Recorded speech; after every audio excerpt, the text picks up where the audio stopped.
I want to tell you something about the first time I had real money in my account. Not a lot by most standards, but more than I had ever seen with my name on it. And instead of feeling proud, instead of feeling like I had arrived somewhere, I felt this immediate and almost physical urge to get it out my hands. We all been there, right? Not to spend it on something stupid, just get it out my hands. Pay off something early, buy something I didn't need, move it somewhere I couldn't see it. Like having it sitting there was dangerous. And I remember sitting with that feeling and thinking, why? Why does having money make me anxious? Why does saving feel like I'm daring something bad to happen? Why do I feel more comfortable when my account is low than when it's full? And it took me a long time to understand that that reaction had nothing to do with math. It had nothing to do with financial literacy, and it had everything to do with what money meant in the household I grew up in, what it represented, the tension it created, the way it was talked about, or more accurately, it wasn't talked about. I inherited a relationship with money. I just didn't know it yet. This is Sana E. I'm XO. And today, ladies and gentlemen, we're going to talk about something that most financial podcasts never go into, the psychology underneath your money behavior. Because until you understand why you do what you do with money, no strategy is going to stick with it. And trust me, I've done thousands of strategies just to see what was going on with my money habits. So here's the thing that financial education almost always gets wrong. It treats money as a math problem. Income minus expenses equals savings. Invest here, budget there, compound interest over time. And all that is true. And we're going to cover that all in Art 2. But math doesn't explain why a man who knows exactly what he should do with money still doesn't do it. It doesn't explain why someone who makes more than enough still feels like they're running out. And trust me, I've been there. I know how it goes. It doesn't explain why someone who spends compulsively after a bad day or freezes up when it's time to invest or sabotage themselves right when they start to get ahead. Have you been there? And that's not a math problem, that's a psychological one. Researchers name this financial trauma, and it is not a soft concept, it is a documented psychological response. When something in your financial environment triggers your nervous system, a low bank balance, an unexpected bill, a conversation about money, your body responds the same way it would to any other threat. Cortisol spikes, blood flow moves away from your prefrontal cortex, the part of your brain responsible for long-term planning and rational decision making, and floods the amygdala, your threat response center. So in plain terms, when money stress hits, your brain literally becomes less capable of making good financial decisions. The thing that would help you most, the clear strategic thinking, gets pushed down by the very anxiety the situation creates. And in a 2016 study, 23% of Americans, including 35% of millennials, that's you and I, reported experiencing psychological effects similar to PTSD due to acute financial stress.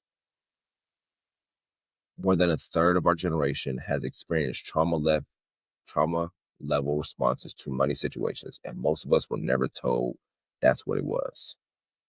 So when you find yourself making financial decisions you know are wrong, when you know you should save but you spend, when you know you should invest but you freeze, when you know you should ask for more help but you accept less, the question is not, why am I so bad with money?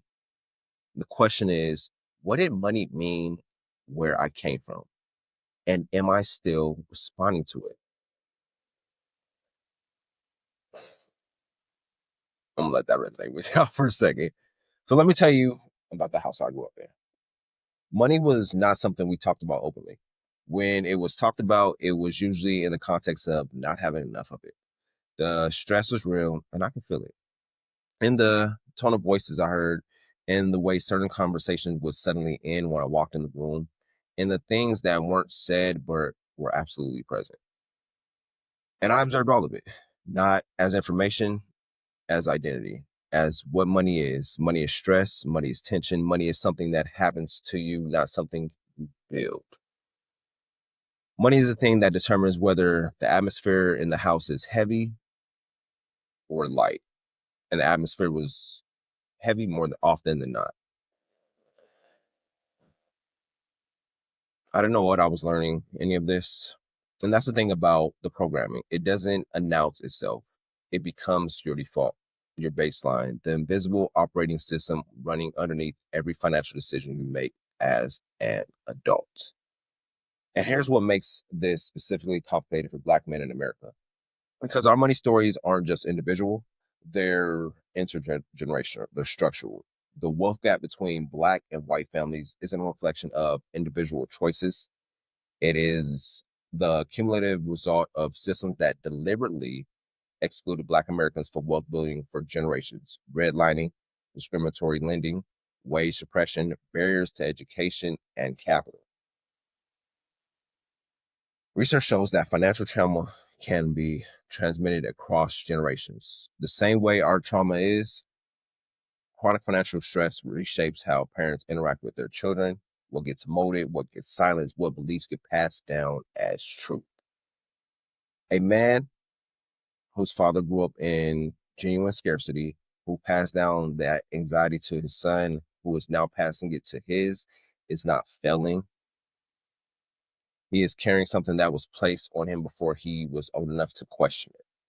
And we're going to question that today. So I'm not telling you this to give you an excuse. I'm telling you this to give you an explanation because there is a difference. An explanation gives you somewhere to start. An excuse gives you somewhere to stop.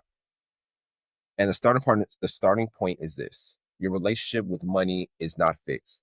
It was learned. And anything that was learned can be unlearned, or at least examined, understood, and consciously rewritten. So, what I want to do now, I want us to break down the scarcity mindset specifically, because I think this is one of the, this is, how should I put this? This is the one that catches most men off guard, right? A scarcity mindset is not just thinking you don't have enough. It is a persistent, often unconscious belief that there will never be enough, regardless of what it is in your actual account. It is a psychological state, not a financial one, which means it does not automatically go away when your income goes up. Trust me, I thought it did, but it didn't. Some of the men trapped by scarcity thinking are men who are earning real money. And that was me. Like all through 2024, I was making great money. 1 month did over six figures. And that was new to me. And y'all know what I did? I did not have the financial literacy to keep it. Just as fast as I made it, it's just as fast as it went. Then I bet you're thinking, oh man, that was a smart, it was a good move. Man, in all retrospect, my mindset at that time is I'll make it back. I did it once, I can do it again. But it's still understanding, yeah, you can make it back, but still putting the systems in place so you can um, make it back as well as have that nest egg in case you don't make it back. But here's what it looks like in practice. It looks like making financial decisions out of fear of losing what you have rather than a strategy for building more. It looks like avoiding looking at your account because of what you might see feels threatening. It looks like emotional spending, using purchases to soothe the anxiety that money creates, which of course only deepens the financial stress. It looks like refusing to invest because investing means letting go of money, and letting go feels like losing. And perhaps the most dangerous and perhaps the most damaging for ambitious men, it looks like undercharging, undervaluing, and accepting less than your worth. Because at the deepest level, scarcity mindset whispers that you should be grateful for what you have, that asking for more is risky, that success might be taken away. So you plan small, you stay safe, you leave money on the table, not because you don't deserve it, but because some part of you believes scarcity is a natural state.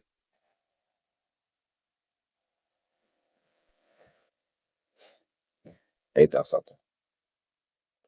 A scarcity mindset, it is dangerous, especially when there's abundance out here. There's always more than enough for you to get more than enough. But it's understanding I have to do the work to get the abundance because you learn the scarcity mindset. Now it's time to earn that, unlearn that, and learn to have an abundance mindset. And it's not going to happen overnight.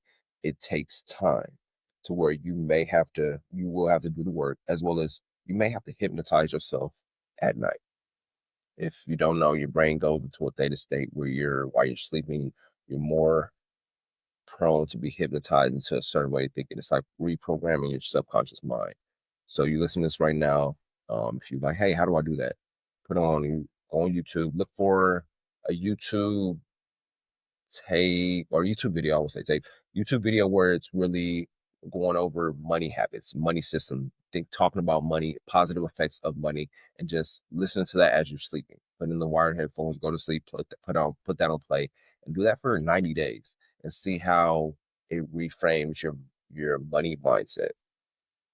But Princeton and Harvard researchers studied thousands of people across different countries and found that feelings of financial scarcity, regardless of actual income, significantly impaired cognitive performance and drove short term thinking over long term planning. Perceived scarcity consumed mental bandwidth the way a computer running too many programs slow down. The researchers called this tunneling. You become so focused on the immediate financial threat that your ability to think strategically about the future collapses. This is not a weakness. This is biology under stress. So when I say you cannot out earn a broken money mindset, this is what I mean right here. You can make more money and still think someone who doesn't have enough. You can hit financial goals and still feel broke. You can build real wealth on paper and still make fear-based decisions because the operating system underneath hasn't been updated. And the update starts with awareness. The awareness starts with the question I want you to sit with after this episode. What did money mean in the house you grew up in?